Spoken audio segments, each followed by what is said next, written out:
Let me ask you something. You've got a sales appointment tonight. You've done the prep. You know the project. You've got your portfolio in the truck.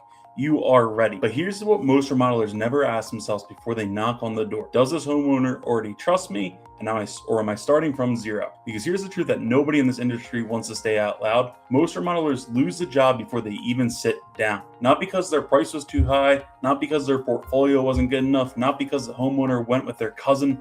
They lost it because of how they showed up, the way they walked in, the way they talked, the way they made the homeowner feel in those first 10 minutes.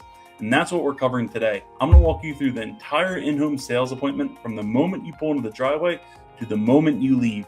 And I'm going to show you exactly what separates the remodelers who close at 60, 70, 80% from the ones who are consistently wondering why they can't get traction. This is the Remodeler's Edge. Let's get into it. So here's a stat that should stop you cold. 7 seconds. That's how long it takes a human being to form a first impression of you. Not 7 minutes, not after you've shown them your portfolio, not after you've quoted the job. 7 seconds. And here's the one that really stings. 93% of that impression has nothing to do with what you say. It's your body language, it's your energy, it's your appearance, it's the way that you carry yourself. So what does that mean for you as a remodeler? It means the homeowner has already decided whether they like you before you even open your mouth. Now, most contractors think the sales appointment starts when they ring the doorbell. Wrong. It starts the moment that they turn onto the street. Because homeowners look out the window, they watch you pull up, they see what you're driving, they see how you get out of the truck, they see you're on your phone, and in those 7 seconds, they're asking themselves one question: can I trust this person in my home? And that's the only question that matters to them. Everything you do from this point forward is either building that trust or destroying it. So let's talk about how to build it before you even start knocking.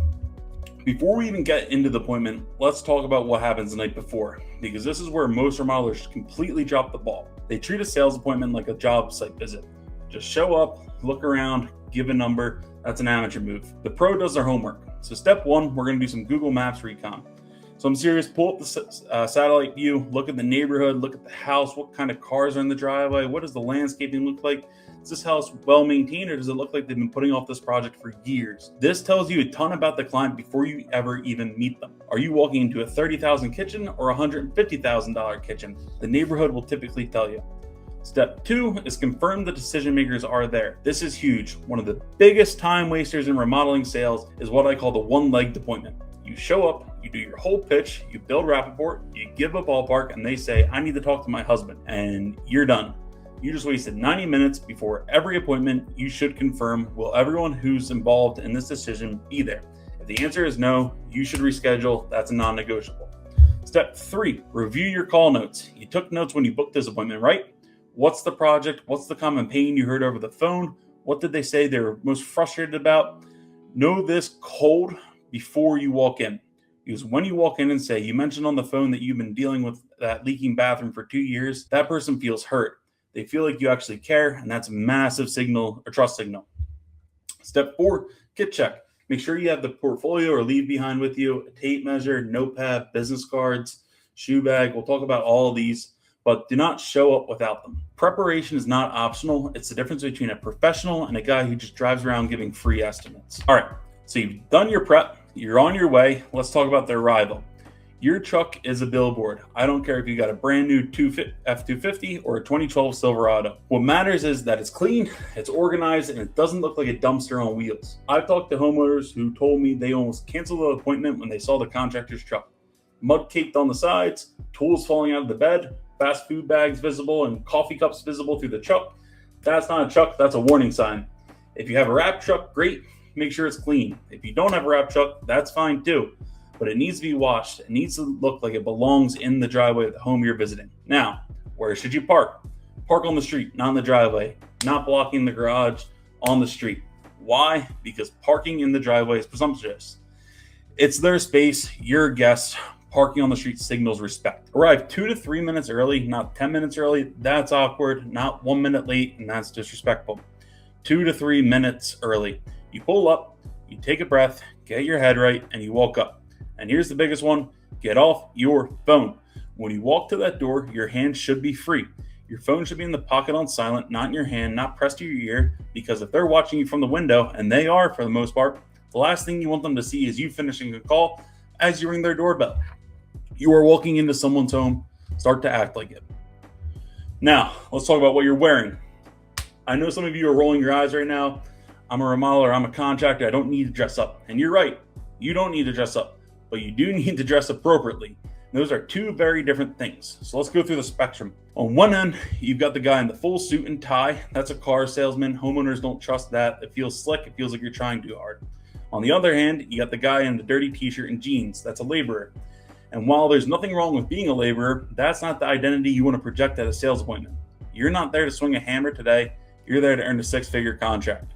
The sweet spot is sharp business casual. So clean dark jeans or khakis, a collared shirt, polo or button down, clean boots and shoes, nothing wrinkled, nothing with your company logo faded and cracked.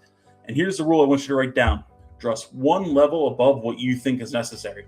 If you're going into a 30,000 bathroom in a middle-class neighborhood, dress business casual. If you're going into a 200,000 whole home remodel in a high-end neighborhood, dress even sharper, because high-end homeowners do not want a dirty contractor walking through their home.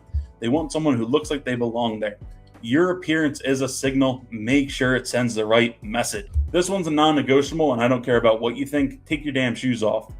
Don't ask. Don't wait to see if they have a shoes off sign. Just do it. The moment you step into the door, through the door, take your shoes off.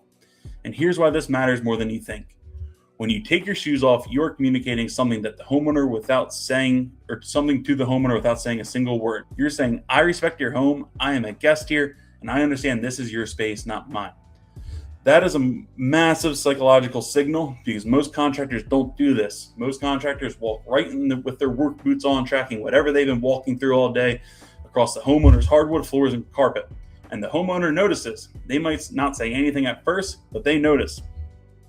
Now, I know what some of you are thinking. What if it's a construction zone? What if the floor is already torn up? Fine, use your judgment. But in a finished home, in a home where someone lives, take the shoes off every time. And here's the mindset shift that I want you to make. You are a guest, not a contractor. You are not there to assess a job site. You are there to be invited into someone's life and trusted with their most valuable asset. So act accordingly. Get a small shoe bag, keep it in your truck. It takes 10 seconds and it will set you apart from every other remodeler who walks through that door after you. So now the door opens. This is it. You're finally getting to meet them. The greeting is everything, and it's not complicated, but most people get it wrong because they're either too aggressive or too passive. Here's what the greeting looks like. Firm handshake, not a death grip, but not a limp fish. A confident, firm handshake, make eye contact, and when you do it, smile, not like a creepy smile, not a salesman smile, just a real one. Business card ready. Have it in your hand before the door opens, not fumbling through your wallet, not hold on, let me find one, let me see if I have one. Ready. It signals preparation. Third, greet everyone. If there are two people at the door, you greet them both. You make eye contact with both of them. You do not direct your entire attention towards one person and ignore the other, because that person, the person you ignore, is often the one who's going to kill the deal. And then lastly, match their energy. If they're quiet and reserved, you want to dial it back. If they're warm and chatty, you want to open up. You're not performing a script, you're just having a conversation, but you need to be able to read the room. And here's a line. Hi, I'm Dan with Constructo. Great to finally meet you in person. Simple, warm, human. So no, what are we looking at today? No launching straight into business. You are a human first, build a connection first. Business comes later. So once you're inside and the pleasantries are done, here's a move that almost nobody does. And it's one of the highest leverage things you can do during the entire appointment. Set the agenda. Before you do anything else, before you start walking through, before you pull out your portfolio, you tell them exactly what's going to happen in the next 60 to 90 minutes. And here's the script. Before we get started, I want to give you a quick overview of how I like to run these. First, I'll take a few minutes to introduce myself and our process so you know exactly who you're dealing with. Then we'll do a walk through the space together so I can really understand what you're looking for. And then we'll talk about scope, timelines, and next steps. The whole thing usually takes about 60 to 90 minutes. Does that work for you? That's it. Why does this matter? Because homeowners are anxious. They've had contractors in their home before who showed up, looked around, gave a number, and left. They don't know what to expect from you. They don't know that if this is going to take 20 minutes or 3 or 4 hours. They don't know if you're going to pressure them. So when you set the agenda, you're going to kill that anxiety. You're going to show them that you're organized, and you're going to show them that you're in control. And you give them the permission to relax because now they know what's coming. The 90-minute window is a Goldilocks zone. Less than 60 minutes, you haven't done enough discovery. More than 90 minutes, you're overstaying your welcome. Hit that window and stay golden.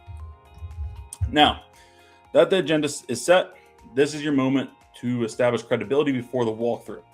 I want to be very clear about something. There is a right way and a wrong way to do this.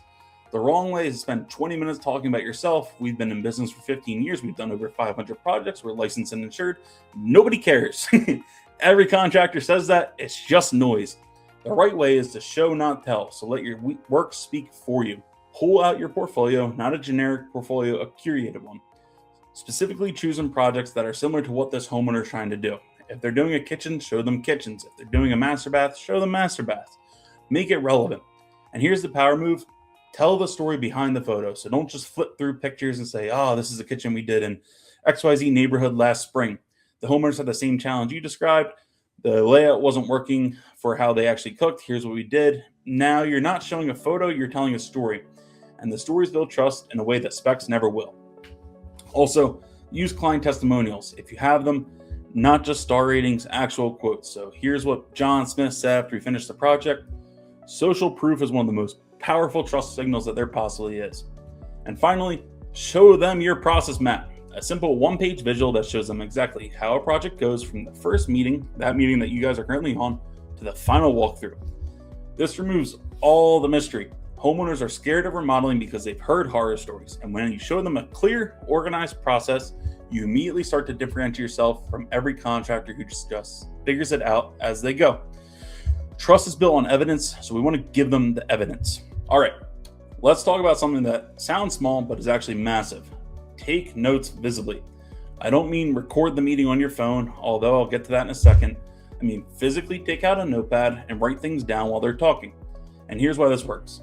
When you write something down, you are sending a signal to a homeowner that says, what you just said is important enough for me to record. That makes people feel heard, it makes them feel valued, and it builds an enormous amount of trust. Think about the last time you went to a doctor who wrote down everything you said versus one who just nodded and moved on. Which one did you trust more? Now you can use AI to record the meeting. Absolutely do that. Tools like Otter or Plot or even your phones like Voice Memo can capture every detail so you never miss anything. That's smart, that's efficient, use it. But here's the rule. Don't type on your phone during the appointment, even if you're taking notes, even if you're looking something up, because the homeowner, it looks like you're texting, it looks like you're distracted, and it looks like you don't care about them. The notepad is analog, it's physical, it's visible, and it communicates that something that no app can ever communicate. You have my full attention. So bring a notepad, use it every single appointment. Now we get to the walkthrough, and I need you to completely reframe how you think about this part of the appointment. The walkthrough is not a chance to show off your knowledge. It is not a chance to start talking about what you would do. This is not a sales pitch. The walkthrough is a discovery mission. Your job is to listen, observe, and ask questions. That's it. So first things first, let them lead. Don't walk ahead of them. Don't start measuring things because they've shown you the space. Follow their pace. If they linger in a room, you're going to linger. If they rush past something, you make a mental note and come back to it later. Next, we want to observe the details. So look at the finishes in the rest of the house. Look at the furniture. Look at the art on the walls. This tells you everything about their taste and their budget. A homeowner with a $10,000 countertops in the living room is not shopping for laminate in the kitchen. Read the room. Measure early is the next one. Even if you don't need measurements yet, take them. It signals competence. It shows that you're serious. It tells them you're already thinking about how to solve their problem. And now, the 5 golden questions. So these are questions you ask during the walkthrough that unlocks everything. First things first, 1. What about this space is working for you right now? This gets to the pain, the real pain, not the surface level, well, we want new cabinets, the actual frustration that's been building inside them for years. 2, how do you use this room on a day-to-day? This tells you about functionality, about how they actually live, which changes everything about how you're going to design that solution for them. 3, have you worked with a remodeler before? How did that go? This is going to be the gold. If they had a bad experience, they'll tell you. Now you know exactly what you're going to need to do differently to win their trust. 4, how does your ideal finished space look like? Let them dream, let them describe it. Your job right now is to listen and take notes, not to manage expectations. And 5, do you have a budget in mind? We'll talk about this more in a minute, but ask it here during the walkthrough, not at the end. We want to ask it here. Ask these 5 questions, write down the answers, and then the most important thing I'll say in this entire video is just shut up and let them talk. The 80-20 rule applies here. They should be talking 80% of the time. You should be talking 20%. If you're talking more than that, you're pitching, and nobody wants to be pitched. So here's a technique that the best salespeople in the world use, and almost no remodelers know about it or ever use it. It's called mirroring. So mirroring is the art of matching the homeowner's communication style, vocab, and energy. And it works because of a fundamental principle of human psychology. We trust people who are like us. So let's give you a concrete example. You walk through a high-end home, the homeowner's calm, measured, speaks slowly. They use words like craftsmanship, investment, vision. If you walk in loud and fast talking and start throwing around contractor jargon like demo and rough-in and change order, you're creating friction for yourself. You are signaling that you're not like them, and that friction costs you the job. Now flip it. You're going to match their pace. So if they're speaking calmly, you speak calmly.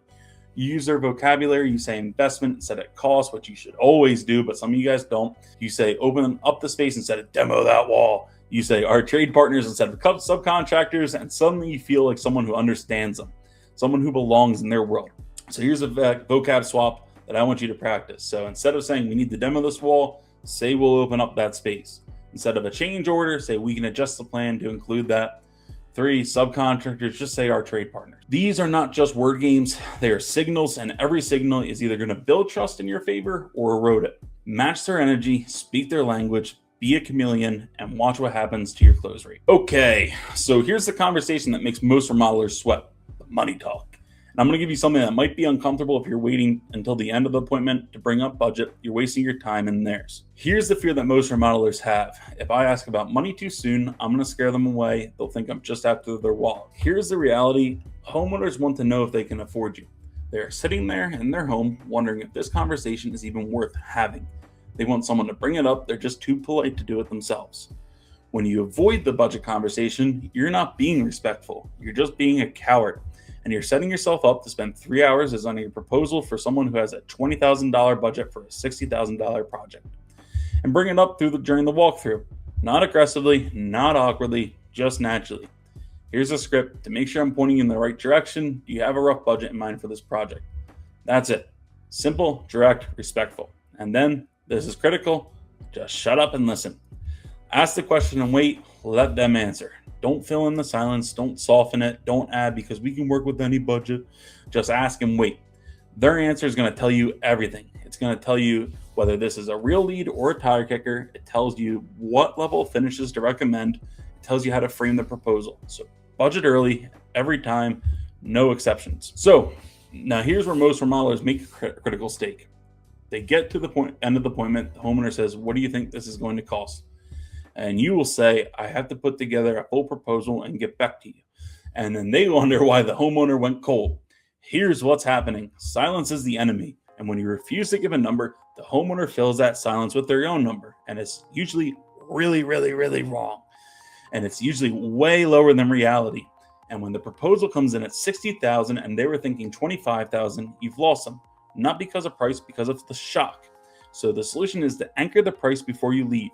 You don't need to give a full proposal to give a ballpark. You've done hundreds of projects. You know roughly what things cost. Give them a range. So here's a script. Based on what you described and based on similar projects we've done before, the typical investment runs between $40,000 to $60,000. Does that align with what you were expecting? And then watch their reaction. If they flinch, if their eyes go wide and hesitate and you say, is that higher than what you were expecting? And then you stop talking. Just shut up and listen. Let them tell you. This is not a negotiation. This is just information gathering. If they nod and if they say, yeah, that sounds about right, or okay, we were thinking something around that range, then you stop talking and you say, you don't stop talking. You just say, great, that tells me we're in the right ballpark to design something really special for your space. The ballpark estimate does two things. It weeds out non-buyers immediately and it anchors the price and reality so your proposal doesn't come as a shock. Both of those things save you enormous amounts of time. Give the ballpark every time. And another tip, throw ballpark pricing up on your website so you don't even have to give it in these appointments. They already know. So we're getting to the end of the appointment. And here's where I see most remodelers leave money on the table every single day. They wrap up the appointment, they shake the hands, and they say, I'll work on this and get back to you sometime next week. And then they wonder why the lead goes cold. Here's the truth. A meeting without a defined next step is just a chat. It means nothing, it creates no momentum, and it gives the homeowner no reason to stay engaged. The professional move is to define the next step before you leave, specifically with a date and time. Not, I'll be in touch, not, I'll send something over, but I'll have that proposal ready by Thursday. Can we schedule for a call for Friday at 10 a.m. to walk through it together? See the difference? You give them a specific deliverable, you've given them a specific date, and you've asked for a specific commitment. And now they're either in or they're out, and you know which one. Because here's a rule I want you to tattoo on your brain. If it's not on the calendar, it's not real. Book the follow-up meeting before you leave, right there in their living room. Pull out your phone, pull out their phone, put it on the calendar, both of you right now. This single habit will transform your close rate because remodelers who define the next step are the ones who stay in control of the process. Everyone else is just hoping the homeowner calls them back. Now, you've left the appointment, you got that next step on the calendar. Now what? Now you execute the follow-up sequence. And I want to be very specific about this because most remodelers do this completely wrong. The wrong move, and I see this constantly, is just, I'm just checking an email, or the one just wanted to follow up and see if you had any questions. That email is useless. It's worse than useless. It's annoying. It asks their time without giving them anything in return. So here's the right sequence. Within 1 hour of leaving, send a text, not an email, a text, something short, personal to what they told you in that meeting that you guys just had. Something like, really enjoyed the meeting today. I'm with both of you guys. I'm excited about what we can do with the space. Talk soon. Send it. That's it. Warm, human, fast. Within 24 hours, send a recap email. This is where you summarize what you discussed, confirm the next step, and demonstrate that you were listening. Reference specific things they said. You mentioned that the layout hasn't worked since you renovated the dining room. Here's how we're thinking about solving that. This email shows that you were paying attention and it builds trust. And then within 3 days, send a value job. This is the move that separates the pros from everyone else. Find an article about a design trend that they mentioned. Send a photo of a similar tile you saw at the showroom. Share a before and after from a project that matches your vision. You're not just checking in, you're adding value. You're showing that you're thinking about the project even when you're not in the room. 80% of sales happen after the 5th follow-up. Most remodelers give up after 1 or 2. The ones who follow consistently with value are the ones who win. So stop checking in, start adding value. Before I give you the final summary, I want to talk about something that underlines all of this, because you can follow every tactic I've given you today and still lose if your mindset is wrong. Here's the mindset shift I want you to make. Most remodelers walk into a sales appointment as a salesperson. Their internal monologue is, I need to convince this person to hire me, I need to close this deal, I need this job. That energy is toxic and homeowners can feel it. It's going to come across as desperation, and desperation, as they say, smells like cheap cologne. The mindset of the pro is completely different. The pro walks in as an advisor. Their internal monologue is, I'm here to help these people make the best decision for their home.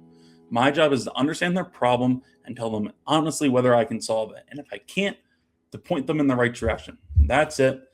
That's the whole shift. Because when you detach yourself from the outcome, when you genuinely don't care if you get the job because you know your job is to serve, something remarkable happens.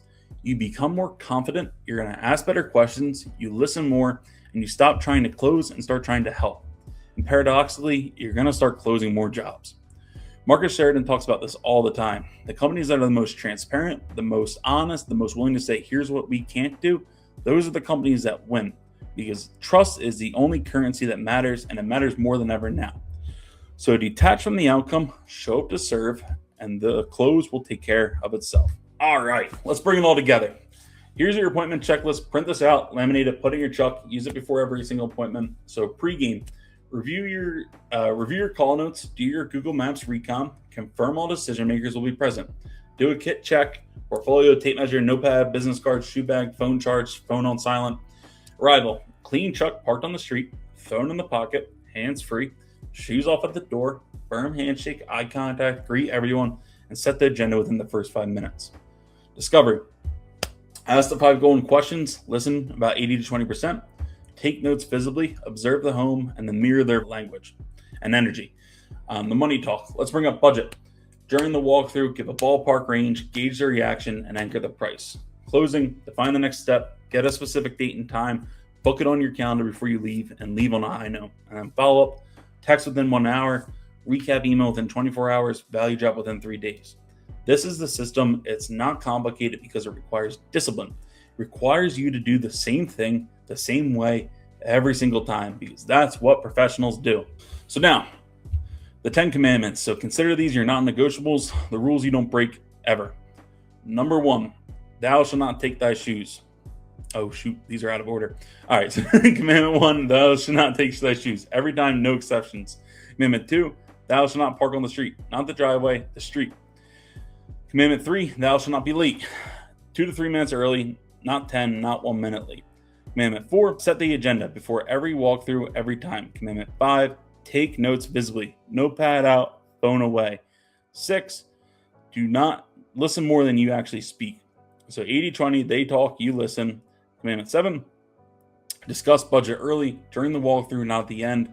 Commandment 8, give a ballpark estimate. Silence is the enemy, anchor the price. Commandment 9, define the next step, specific date, specific time on the calendar. And last but not least, fob with value, not just checking in, value every time. How many of you guys are actually doing this right now? Be honest with yourself, because the gap between where you are and where you want to be, that gap lives within these 10 things. I want to leave you with one question. Are you a contractor or are you a pro? Because here's the thing. Anyone can swing a hammer, anyone can tile a floor, anyone can frame a wall. The technical skills are table stakes. They are the minimum requirement to be in this business. But there are modelers who build real business, the ones who close 70% of their leads, who have clients referring them before the project is even done, who never have to compete on price. Those remodelers have mastered something that has nothing to do with construction. They've mastered the appointment, and they understand that the sale isn't won when the client signs the contract. The sale is won the moment you walk through the door. The way you show up, the way you listen, the way you make the homeowner feel. That's what's going to close jobs. So take what you learned today, use the checklist, practice scripts, implement the follow-up sequence, and the next time you pull up to a house for a sales appointment, remember, this is your first project. Go win it. I'm Dan Kelly with Remodeler's Edge. If this was valuable, hit subscribe. So we're going to try and drop content like this every week for remodelers who are serious about building a real business. If you want to go deeper on any of this, sales, marketing systems, check the link in the description. We got resources waiting for you. See you in the next one.